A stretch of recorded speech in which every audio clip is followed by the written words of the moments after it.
What is Kilo-day? Kilo-day is basically like a word that I'm making up, or Kilo-versary. After looking for a word which also means millennium, but for days. Millennium is 1,000 years. So I wanted to make a day for crossing 1,000 days. So here's the plan. Okay, I'm creating a challenge where creative people, right?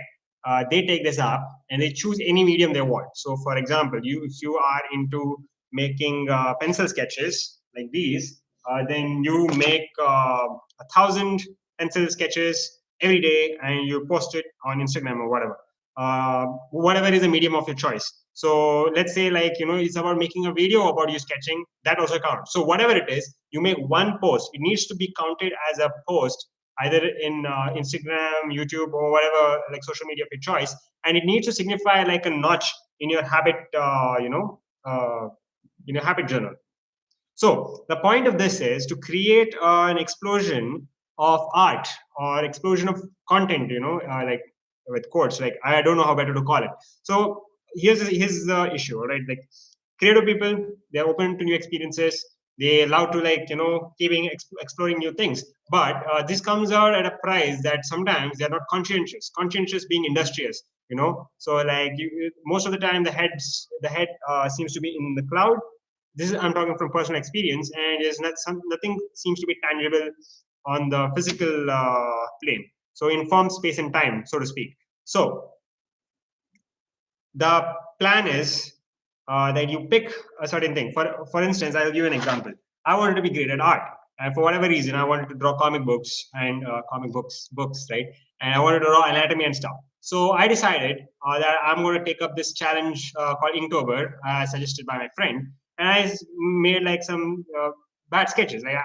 My logic was that, you know what, it's as long as the parameters of the challenge is that you just got to put up ink drawings. It doesn't really matter if the quality of the ink drawings are so bad.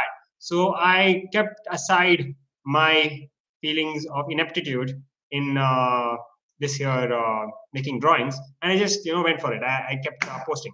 What happened was people it started to get some attention, like, oh, and I thought, oh, okay, it's like maybe I'm not such a bad drawer after all, but still I wanted more. Okay, the point is I was not getting enough, so it sort of became like something triggered in my vanity or ego or whatever. Like, come on, pride and vanity, best sin ever, huh? Like, don't quote me on that, but whatever. So since being like sort of an extroverted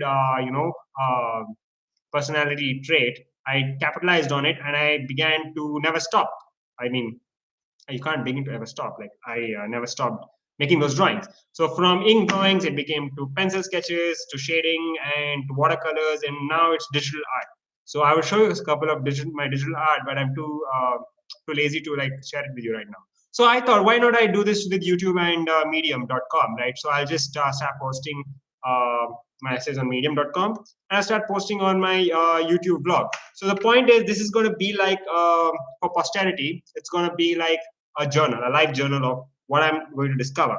So as the days keep going on till I reach 1,000, I've tried this before, okay, but I gave up in between because I felt it was not reflecting my marketing strategy or my business strategy, which I'm really calling this, something that's supposed to be like, probably I'll start up, a course on how to make this work to for higher productivity, things like it's still, on the drawing board. So, uh, what I'm focusing on now is world building. World building in when it comes to making for world building, like without the visual drawings, it wouldn't work for me. So like there are writers who would think probably I've heard that they think in words rather than in visual images. So I think the internet parlance for it is word cell, like people who are like high IQ in when it comes to language, but not are not able to rotate objects in their mind. But however, image, I don't know, is it chat images, images, I don't know what, like I forgot the term for the people who can make visual imaginations, however, I feel that this is like a certain personality trait where it diverges. High IQ and you're more conscientious, you're probably much more smarter with the language. a high IQ and you have you're open to experiences, probably you are higher in coming up with visual images. I don't know that. Like it's worth considering and checking out. Regardless, the point of this is like kilo day. So what happens if you reach 1,000 days? You have like a documenting your like progress from day 0 to day 1,000, and it's like it's organically growing up of how your talent or your skill went up, and it's going to be fascinating to see. Even when it comes to writing essays, right? I think it's going to work, and even when it comes to making videos, it's going to work. So I would be that guinea pig, right? Like so three platforms, three challenge, kilo day challenge. Basically, I post on Instagram, I post on medium.com, I post on YouTube. And what do I have to face here? What are the obstacles I'm going to face? The obstacle is my big fat ego, all right? Like what I'm worried about is that people who know me and watch my videos, see how bad quality it is, because of course, like, I don't really care about quality right now. And they're going to like start judging me, and I think this is the obstacle that I do need to get over, because once I get over the fact that, hey, like, I don't care if I look I look bad, the point is that I'm getting my point across, right? So that won't stop me from taking riskier bets. Yeah, probably, like, it's subject to revision or subject to change, this hypothesis. So for now, let's see what happens. And like I'm going to keep making impromptu YouTube videos, and I'm going to probably flood YouTube servers with my data. But hey, like, that's what YouTube saw. Like, I'm getting broadcasting for free, right? So uh, here are some of the books that really inspired me to do this. I was reading Walter Isaacson's biography of Leonardo da Vinci, and I found that Leonardo da Vinci has such a vast amount of his work documented. That's why he's still so celebrated today. Like, he was a son of a notary. Yeah, that's the word, notary. So it's almost like whatever he documents, it's almost notarized. Like, there's a date, there's like a series of descriptions, and the sketches are like, oh, you know how Leonardo's sketches are, right? Like, they are incredible. So inspired in that respect, I thought, since I am like focusing on anatomy and yeah, what I'm doing right now is focusing on anatomy, and I'm focusing on physics. You know, like I'm like going to be making some physics sketches and diagrams and mathematical uh, problems on my journal, as well as anatomy of humans and probably animals too, horses and cats and dogs and whatnot. So I've also been reading Albert Einstein's biography by the same author, or Walter Isaacson, and it's very fascinating to read about the birth of the new kind of physics, because I think Einstein single-handedly started the quantum mechanics and quantum physics phenomenon, branch of physics. And it's really it's so cool to see, like, the amount of correspondence he was having with the Copenhagen consensus quantum physicists, the Niels Bohr, Schrodinger, and who's the other person?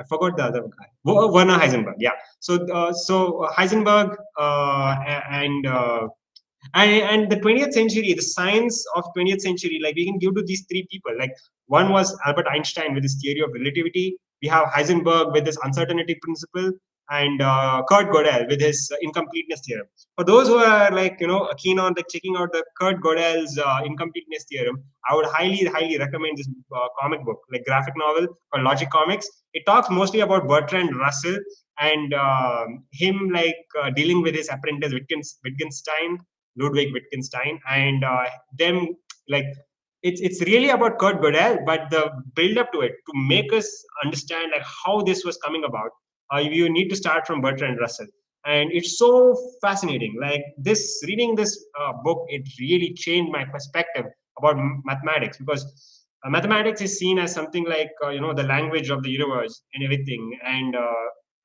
like, yeah, it is, like, to some extent, like, there's so much, mathematics is, this whole point of me saying this is that mathematics is very useful, it's very important for anybody to like wanting to learn it.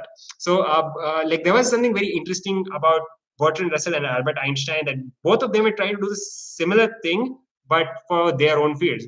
Bertrand Russell was a mathematician who came up with this. There's something called Russell's paradox for group theory, and like he is celebrated for that. But at the same time, he has written uh, a large book about like trying to figure out the depth of math. Like, to, okay, his in his own words, it was like finding the bedrock of mathematics. Similarly, Einstein was trying to like have a unified field theory of two field theories, one of gravitation and one of electromagnetic theory, and he was not able to find it even in the end of his life. That's a spoiler alert, but by the 1950s, he almost gave up. But he did say that he never found the search for it fruitless, and he quite enjoyed doing it. So it's always so fascinating to see like what these guys are doing with all of their time and brain power. It's almost endearing to see like what because that's the whole point of like discovering anything new or innovation, isn't it? And I would almost say that the rate of finding innovations is going to be much higher now. What we found in the last century, I think we're going to find in the next decade, because there was this futurist named Tariq Qureshi who had like who said that in this decade we're going to have as many breakthroughs in science and technology as we had in the 20th century, the whole 20th century. And it's going to be so fascinating to see what it could be. Just this week, the last week, the jet fusion reactor, the where Britain and France collaborated on creating a nuclear fusion reactor to produce a sun on Earth. Like they were able to take deuterium and tritium. They are hydrogen isotopes. They fusion is basically colliding them or whatever, and producing helium and massive amounts of energy, which is then used to like heat up water to produce steam energy. So nuclear reactors are basically nuclear fusion. Any kind of nuclear thing is basically a glorified steam engine, except for coal we use nuclear stuff. So it's going to be very interesting if we do figure out nuclear fusion actually works. Then it could be abundant energy, right? Because you have the power of the sun. Like the sun is on the surface of the earth. I mean, you make a mini sun on the surface of the earth, like Dr. Octopus in Spider-Man 2, the power of the sun in the palm of my hands. So um, people say that nuclear fusion is even further away. Like people keep predicting that, hey, the nuclear fusion is just 30 years away, and it always will be. Like each time we reach that goalpost, it keeps moving away from us. But I would argue, like probably very optimistic of me, that this was something that was claimed about a human genome project. I know it's in a totally different field like biology, but still, like the Human Genome Project was to map the human genome, right? And people said it would be impossible. It'll take probably like hundreds of years or whatnot. And by 1995 or whatever, they did 1% of it, and people said that it took 1% to do so much, huh? Like it's gonna take even more now. But Ray Kurzweil, right? The another futurist, like everybody loves Ray Kurzweil. He's hey, they're halfway there. They already reached 1%. Now, to get to the other part, it's not going to take so long. So I think this is it. I think for nuclear fusion, I think we have reached halfway there. And considering the law of accelerating returns, I think we could be able to see nuclear fusion in our lifetimes. But don't quote me on that. I could be wrong. I could be inaccurate here. But hey, like the possibility of nuclear fusion within the next this decade or the next, the implications would be that so much energy would be produced that what would you do with so much energy? Like, would we be able to create like the crazy idea that comes to me is that we would start, paying people to use the energy, because so much energy is being, coming out that, hey guys, you just use the energy. Like here's some money to like, please use our energy because, or whatever. I don't know. I'm just, like going out of my way. So thanks for watching, guys. Like see you on next day. Kilo Day rocks. Bye bye.